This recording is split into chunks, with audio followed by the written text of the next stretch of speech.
Jerome सिमोर Bronner, जिनका जन्म 1915 में हुआ था और इनकी मृत्यु हुई थी 2016 में।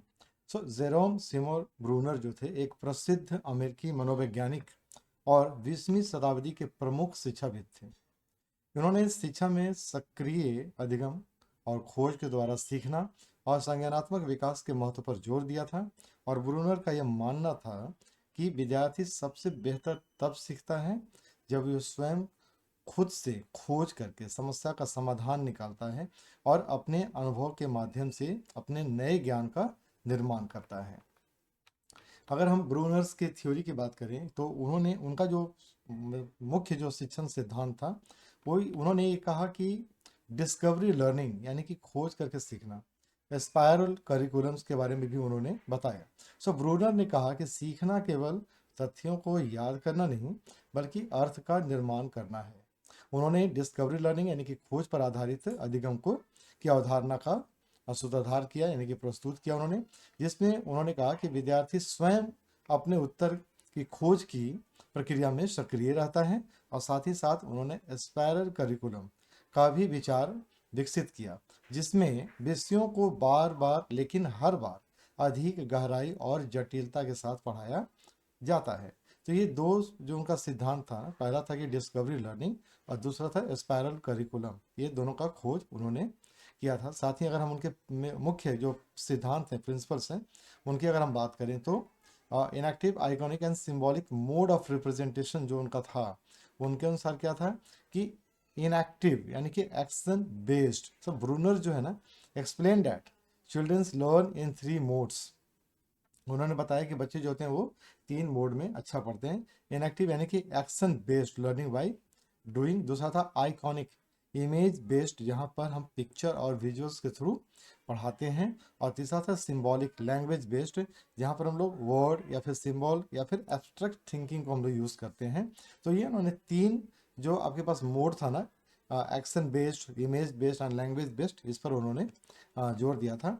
ये 3 चरण में सीखते हैं। दूसरा था डिस्कवरी लर्निंग, जो उन्होंने बताया कि ये क्या था कि विद्यार्थी को खोजने, प्रयोग करने और स्वयं अवधारणाओं को समझने के लिए प्रेरित किया जाना चाहिए, ना कि सीधे उत्तर बता दें। यानी कि उत्तर बताना नहीं है, उसको समझाना भी है कि आखिर ये ऐसा हुआ क्यों है। दूसरा क्या था जो हम बात करते हैं स्पायरल करिकुलम के बारे में, कि विषय को बार बार दोहराया जाना चाहिए लेकिन हर बार अधिक गहराई से, यानी कि उसका जो डिफिकल्टी लेवल है वो बढ़ते चला जाना चाहिए। और नेक्स्ट जो उन्होंने बात कही वो कही इसको फोल्डिंग का, यानी कि सहारा। अगर कोई बच्चा अस्थायी सहायता चाहता है, यानी कि उसको पढ़ने में थोड़ा सा दिक्कत हो रहा है, तो आप उसको तब तक सहारा दीजिए कि तब तक कि वो खुद इंडिपेंडेंट ना हो जाए। जैसे ही वो इंडिपेंडेंट होता है, खुद से पढ़ना शुरू कर देता है, आप उसको वहाँ से छोड़कर हट सकते हैं। यानी कि धीरे धीरे आप उसको सहायता जो है वो कम कर सकते हैं। इसको हम लोग बोलते हैं इसको फोल्डिंग। यानी इससे क्वेश्चन बहुत आता है एग्जाम में, इसको हमेशा इस सब चीज़ को रखिएगा। और रेडनेस फॉर लर्निंग यानी कि सीखने की तैयारी। ब्रूनर्स का मानना था कि किसी भी विषय को किसी भी उम्र के बच्चों को सिखाया जा सकता है यदि उसे उसकी विकासात्मक जरूरत के अनुसार सरल तरीके से हम अगर प्रस्तुत करते हैं तो सीख जाता है। यानी कि Bruners believe that any subject can be taught to any child at any stage if presented in a developmentally appropriate manner. ये सारी चीज़ें थी इनका। और उन्होंने जो एजुकेशनल फील्ड में यानी कि शिक्षा के क्षेत्र में उनका जो योगदान था ना, वो ये था कि उन्होंने प्रमोट किया किस चीज़ को, कंस्ट्रक्टिविज्म को, यानी कि हम लोग इसको बोलते हैं निर्माणवाद को उन्होंने बढ़ावा दिया। डेवलप डिस्कवरी लर्निंग अप्रोच को उन्होंने खोजा। एम्फेसाइज एक्टिव पार्टिसिपेशन, यानी कि जो बच्चे होते हैं ना उनकी सक्रिय भागीदारी पर उन्होंने जोर दिया। Influenced curriculum design world wide, यानी कि उन्होंने विश्व भर में पाठ्यक्रम निर्माण को प्रभावित किया और संज्ञानात्मक विकास सिद्धांत को मजबूत बनाया।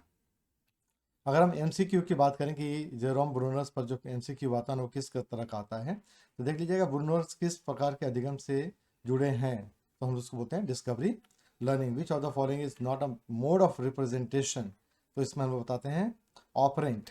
ये सारी चीज़ें जो है इस तरह का क्वेश्चन आता है इनके लाइफ स्टाइल, यानी इनका जो पूरा जो चरित्र रहा है, उनका प्रिंसिपल रहा है, उनके थ्योरीज रहे हैं, उस पर इस तरह के क्वेश्चन आते हैं कि स्पायरल पाठ्यक्रम का अर्थ क्या होता है, विषय को बार बार गहराई से बढ़ाते हुए पढ़ना। इसके फोल्डिंग का मतलब क्या होता है, विद्यार्थियों को स्वतंत्र छोड़ देना है, अस्थायी सहायता प्रदान करना।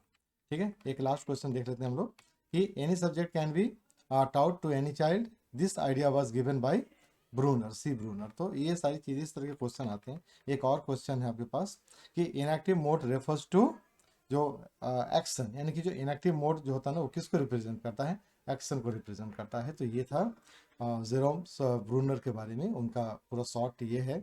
इससे बहुत सारे क्वेश्चन जो होते हैं एग्जाम में आते रहते हैं।